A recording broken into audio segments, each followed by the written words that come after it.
New lesson. तो अभी हम जो ये क्वेश्चन डिस्कस करेंगे, तो आज जो हम क्वेश्चन डिस्कस करेंगे फ्रेंड, वो हम जो डिस्कस करेंगे सेटेलाइट एंड स्पेस अचीवमेंट जो है इंडिया के स्पेस साइंस के बारे में करेंगे। तो पहला क्वेश्चन देखते हैं, बहुत इजी क्वेश्चन से शुरुआत करेंगे कि which organization is responsible for India's space program including satellite launch. तो ये जो इसरो है हमारा, ठीक है, 15 अगस्त 1969 को जो बना, तो इसरो जो हमारा स्पेस साइंस सेटेलाइट लॉन्चेस को देखता है। अगर आप बात करें, NASA is the agency of USA, ESA जो यूरोपियन की है, यूरोप की है फ्रेंड, और रॉसकॉस्मॉस जो है हमारी रशिया की है। अगला क्वेश्चन देखेंगे कि INSAT, what does INSAT stand for in the context of India satellite.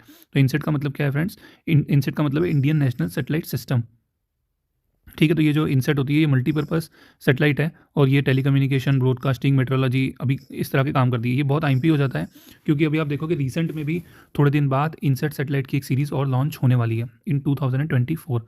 ध्यान रखना फ्रेंड, ये जियो स्टेशनरी सेटेलाइट होती हैं। अब ये जियो स्टेशनरी क्या होती है कि ये जैसे अर्थ है आपका और ये सेटेलाइट है, तो जितनी अर्थ की जो रोटेशन है उस सेम स्पीड से ये जियो स्टेशनरी सेटेलाइट घूमती है। मतलब ये हर टाइम पे क्योंकि इसकी अर्थ की और सेटेलाइट की स्पीड सेम है, इसलिए ये जो है वो सेम टाइम पे मतलब एक सेम पोजीशन पे रहती है। मतलब हर टाइम पे ये एक ही पोजीशन पे रहती है, एक पॉइंट पे रहती है, ठीक है। जियो स्टेशनरी सेटेलाइट उनको कहते हैं। जियो स्टेशनरी सेटेलाइट अभी बार बार आएगा, तो ध्यान रखना जो कम्युनिकेशन का काम होता है फ्रेंड्स, उसमें जियो स्टेशनरी ऑर्बिट में ही सेटेलाइट को लॉन्च किया जाता है, कम्युनिकेशन, मेट्रोलॉजी, इस तरह से, ठीक है। और ये जो रीजनल नेविगेशन सेटेलाइट है जिसको आप नाविक बोलते हो, ठीक है, ये भी जियो स्टेशनरी ऑर्बिट में ही लॉन्च की गई। अगला है कि इंडिया का जो रीजनल नेविगेशन सिस्टम है उसका नाम क्या है? तो उसका नाम है फ्रेंड्स नाविक। जो ग्लोनस है वो रशिया का है, बेदेयू चाइना का है, और ये यूरोप का है फ्रेंड्स, ठीक है। अगला क्वेश्चन देखेंगे कि which satellite series is associated with earth observation and remote sensing by India. तो अर्थ ऑब्जर्वेशन की बात हो रही है, देखो, GSAT communication, INSAT communication, ये वाला जो है ये किसके लिए है? नेविगेशन। तो ये वाला जो है ना friends, this is remote sensing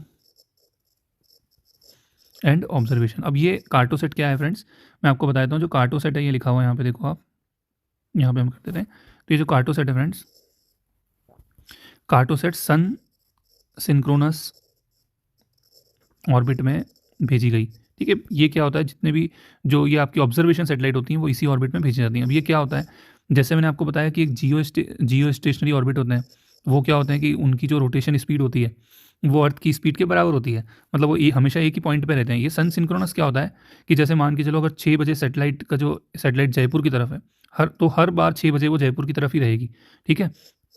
इस तरह से सन सिंक्रोनस ऑर्बिट होता है, वो सेम पोजीशन पे सेम टाइम पे हर बार पहुंचती है, ठीक है। तो वो जो है आपकी सन सिंक्रोनस ऑर्बिट में होती है सेटेलाइट्स, और वो मेनली ऑब्जर्वेशन के लिए यूज़ की जाती हैं, ठीक है। तो जी सेट मैंने आपको बताया, ये जियो स्टेशनरी ऑर्बिट में होती है और कम्युनिकेशन सेटेलाइट है। इनसेट भी बताया मैंने आपको, ठीक है, ये भी कम्युनिकेशन सेटेलाइट्स होती हैं, और नाविक भी पढ़ लिया हमने। अगला क्वेश्चन है कि in what orbit around the sun is Aditya L1 plan to be placed. तो ये जो आदित्य L1 है वो कहाँ प्लेस की जाएगी? Halo orbit around Lagrangian point L1। तो ये L1 पॉइंट क्या होते हैं फ्रेंड, जैसे कि हमारा सन है और अर्थ है, तो क्या होगा, इन दो बॉडीज़ का ऐसे पॉइंट्स होते हैं जहाँ पे जो दो बॉडीज़ होते हैं उनका ग्रेविटेशन फोर्स जो होता है वो जीरो होता है। तो ऐसे पॉइंट्स को लेग्रेनियन पॉइंट बोलते हैं। और ऐसे ही एक लेग्रेनियन पॉइंट L1 में जो आदित्य L1 को प्लेस किया गया है, जो कि सन के जो कोरोना होता है, कोरोना मतलब सरफेस जो होता है, उसको क्या करेगा?